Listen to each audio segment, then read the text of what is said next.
Diariamente, milhares de aviões cruzam continentes em voos cada vez mais longos, rápidos e eficientes, operando continuamente em regiões extremas da atmosfera, onde pequenas variações nas condições do ar influenciam diretamente o voo.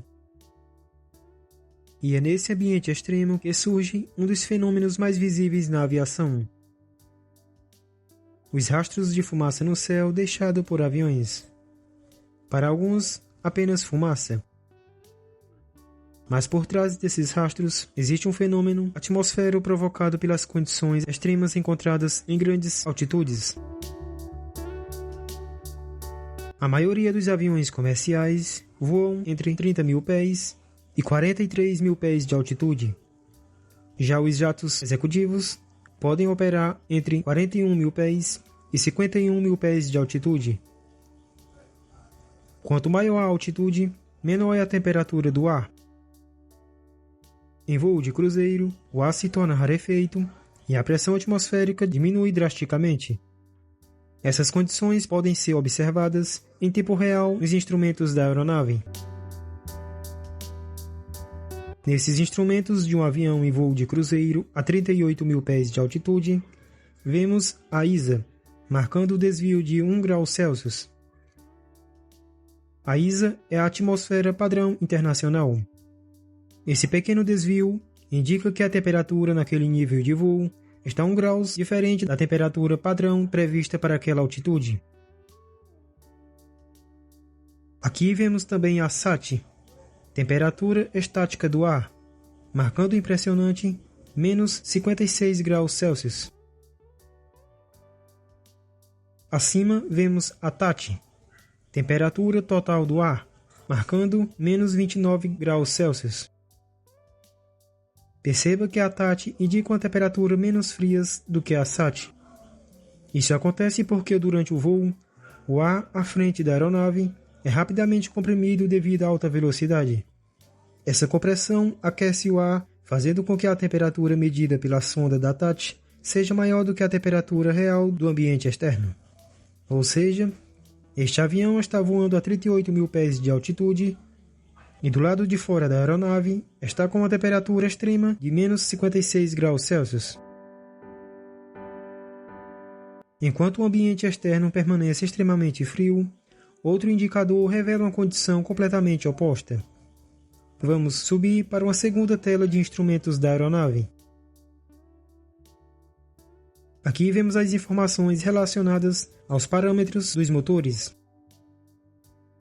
Nesta tela, vemos a EGT, temperatura dos gases de exaustão, marcando temperaturas próximas de 700 graus Celsius. Motores a jato funcionam através da combustão do combustível QAV. Esse processo de queima de combustível resultam em gases extremamente quentes expelidos continuamente pela exaustão dos motores. A 38 mil pés de altitude, os gases superaquecidos a quase 700 graus Celsius, sendo lançados em uma atmosfera de 56 graus abaixo de zero.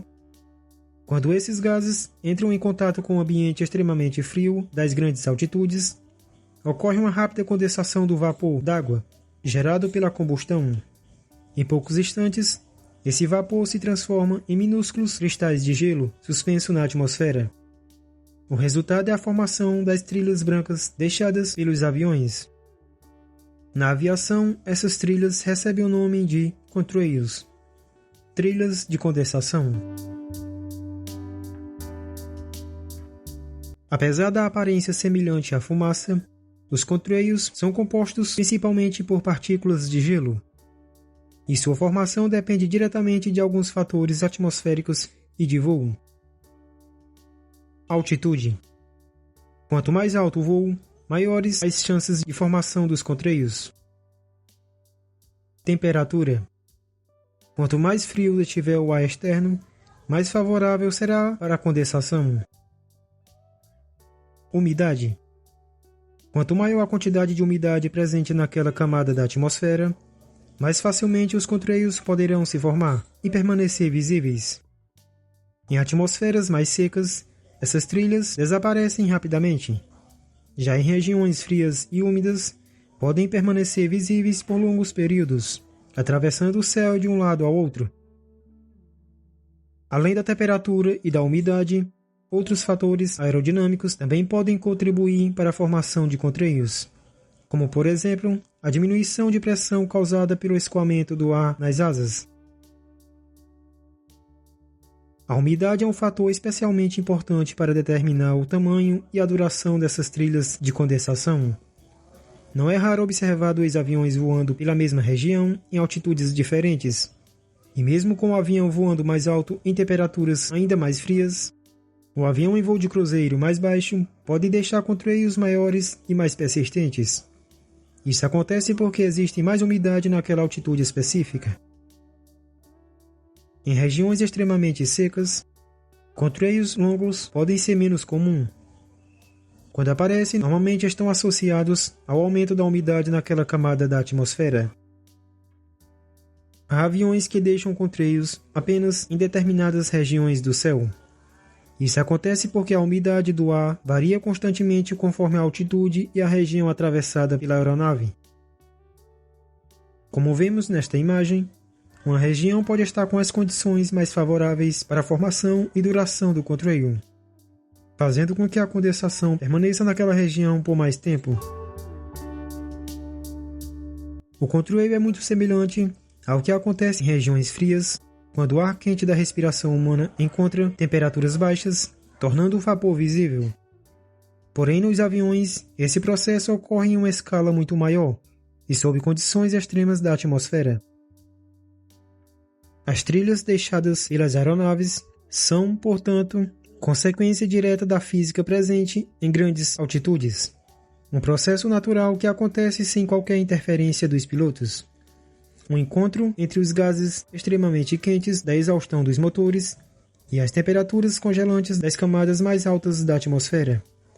Um fenômeno simples na explicação, mas impressionante quando observado no céu. Essas trilhas são muitas vezes associadas a teorias envolvendo substâncias químicas sendo lançadas na atmosfera. Mas é importante separar a crença da física observável. O que vemos como rastros brancos no céu é fisicamente um processo de condensação e congelamento do vapor gerado pelos motores, formando partículas de gelo suspensas na atmosfera. O mesmo princípio básico pode ser observado quando respiramos em ambientes muito frios. Portanto, a condensação é simples de entender, mas tecnicamente é incorreto afirmar que uma trilha de condensação visível seja, por si só, prova de substâncias sendo pulverizadas na atmosfera. O maior equívoco não é acreditar que essas substâncias possam existir, e sim afirmar que os contrails visíveis sejam evidência direta disso. Cada um pode sim acreditar nas teorias, mas passa a estar equivocado quando usa um fenômeno simples de entender para justificar uma tese.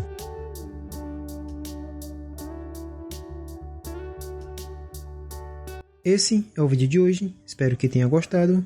Se gostou do vídeo, não esqueça de deixar um like e se inscrever no canal caso não seja inscrito. Até a próxima!